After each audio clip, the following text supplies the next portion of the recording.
कर्मानुसार व्यवस्थित क्रम में कौन है?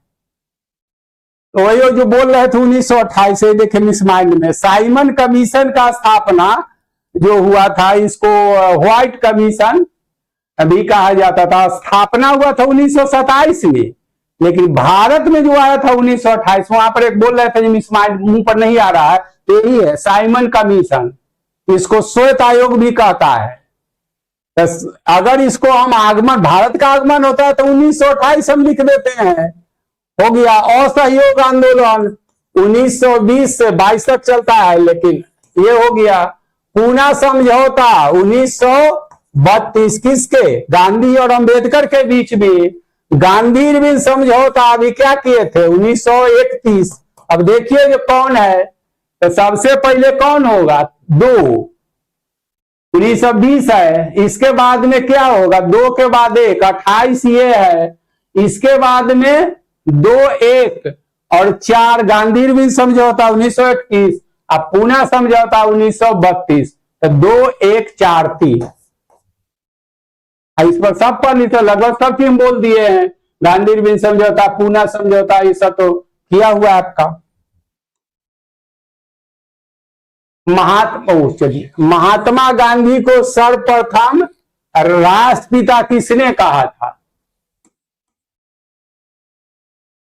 सुभाष चंद्र बोस। इसमें तो कुछ है ना, बोले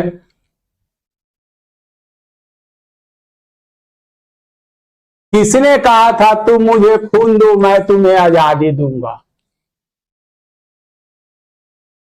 इसे तो एपिथेट है। युवाओं को क्या किया जाता है? जागृत किया जाता है। यही तो बोले। देखिए गांधी इरविन समझौता लिख दिए, जो बार बार पूछता है संबंधित है किससे, तो देखिए रॉयलटेक 1919 में आता है, तो ये तो होगा नहीं। भारत छोड़ो आंदोलन 1942 में है, ये 1919 है, तो ये भी नहीं होगा। असहयोग आंदोलन है 1920 से 22 तक चलता है, ये नहीं होगा। तो होगा कौन? Civil disorder. यही तो बोले हैं कि 1930 में ही शुरू हो गया था, लेकिन कांग्रेस वहां फर्स्ट सम्मेलन में भाग नहीं लिया, तो लगा जो भारत की सबसे बड़ी राजनीतिक पार्टी है, और अंबेडकर तो तीनों में चले जाते हैं, लेकिन वहां के अभी भी तो आप नहीं देखते हैं गवर्नर और राष्ट्रपति क्या होता है, किसको बुलाता है? विवेक का मतलब यही नहीं, जिसको मेजोरिटी होगा लोकसभा में चाहे विधानसभा में, उसको इनवाइट करेगा वो, चाहे किसी पार्टी को। गवर्नर और राष्ट्रपति तो न्यूट्रल हो जाते हैं, पार्टी लेस हो जाते हैं। विधानसभा अध्यक्ष हो चाहे लोग, लेकिन वो तो ह्यूमन बीइंग है, मानव है तो पक्षपात ना करे, उसमें अवगुण ना हो, ये तो कल्पना से बाहर की बात है। कम या अधिक किसी को दिखता है, किसी को न दिखता है।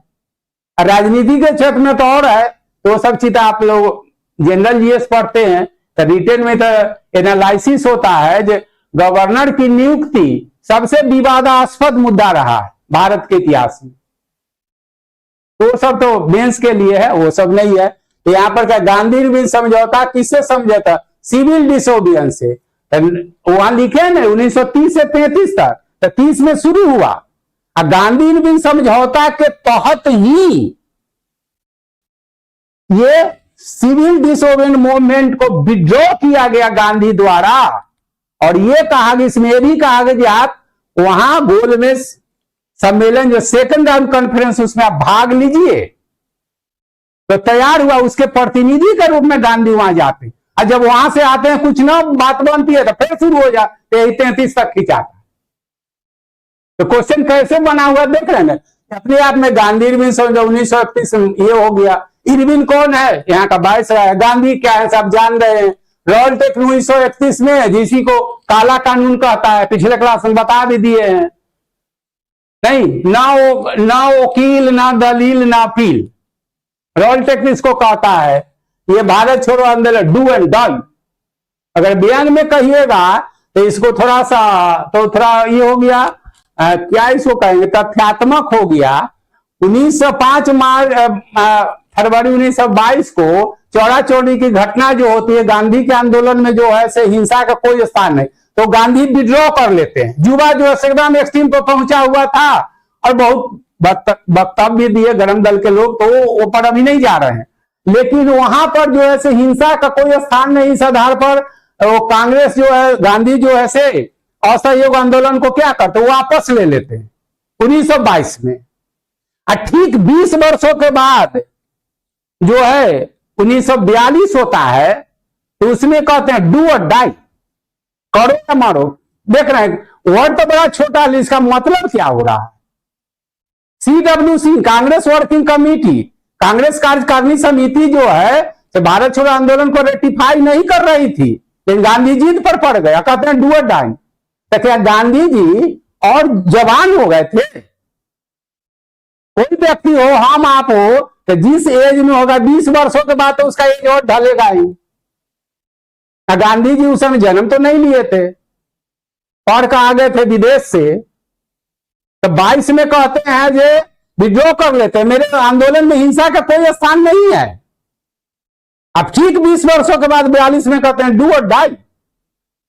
कारण यही है ना, कारण यही था। वो जानते थे, मेरी भाषा में कहिए कि अभी ब्रिटिशर्स हो, एक बात, एक लाइन और भी कह लीजिए कि कोई किसी का गांधी का आइडियोलॉजी है, जो मेंस में आप पढ़ते हैं गांधीयन, गांधी, नेहरू, अंबेडकर, ये सब पढ़ना है, एक लाइन बोल देते हैं कॉमन रिटेन एग्जाम है, कोई किसी का शोषण तब तक नहीं करेगा जब तक उसको शोषण करने नहीं देगा, चाहे शोषण करने देने की जो मजबूरियां हमको और आपको हो।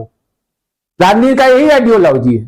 तो दिन जानता था, गांधी जानते थे कि अभी सबको दर्द महसूस नहीं हुआ है, अभी राष्ट्रीय आंदोलन पूरा परिपक्व नहीं हुआ है। 1857 का क्यों विद्रोह असफल हो गया? इसीलिए कि देशी रियासत के राजकुमार साथ नहीं दिए। क्यों साथ नहीं दिए? आपको जमींदार कौन बनाया? हमने बनाया, हमने बनाया। हु वेर जमींदार? जमींदार कौन थे? Zamindar were nothing intermediary between a crown and peasant. किसान और क्या है, शासक के बीच में क्या था? बिचौलिया, जिसको आप दलाल कहते हैं। आपसे भी हम गिरना करते थे, आपको भी एक नजर में देखते थे, लेकिन हम आपको शोषण करने के लिए लगा दिए। तो अब देखें, हमको तो जमींदार आप ही बनाए हैं, तो आप तो चाहिए सर शब्द नहीं आ रहे हैं। अंग्रेज तो यह व्यापारी के रूप में आया था, लेकिन यह शासक क्यों बन गया? इसलिए हमारी कमजोरी को देख के डिवाइड एंड रूल। बंगाल विभाजन किस आधार पर था? संप्रदाय के आधार पर, धर्म के आधार पर गलत किया। पूर्वी बंगाल जो था क्या था कि आज बांग्लादेश है, और मुस्लिम बाहुल क्षेत्र है। पश्चिम वाला जो है क्या हिंदू बाहुल था। इस आधार पर बहाना तो क्या है, प्रशासन करने में हमको दिक्कत होती है, शासन करने में दिक्कत होती है। अल्टीमेट गोल तो उसका इशारा तो कुछ और था। बंगाल को विभाजन क्यों किया? इसलिए कि समकालीन भारत में नर्व सेंटर बना हुआ था बंगाल राजनीति का।